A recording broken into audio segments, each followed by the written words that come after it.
في ناس أول ما تسمع الكلام ده تقولك: يعني إيه؟ ما نسيب نفسنا كده من غير حساب؟ ما ده اسمه ضمير. وهنا الكتاب بيقف وقفة مهمة جدا. في فرق كبير بين ضمير وجلد.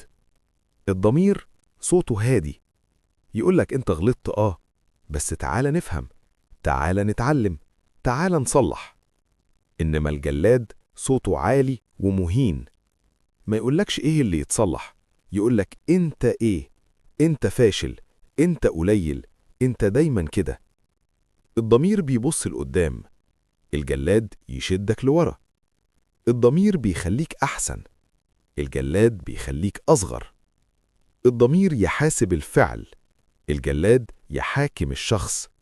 وده فرق لو فهمته نص معاناتك تخلص، لأنك هتعرف إن مش كل وجع لازم تسمعه، مش كل صوت جواك صادق، وفي أصوات اتربت فيك مش اتخلقت منك. اشترك في القناة عشان نكمل وعي سوا، وما تنسوش تصلوا على النبي صلى الله عليه وسلم.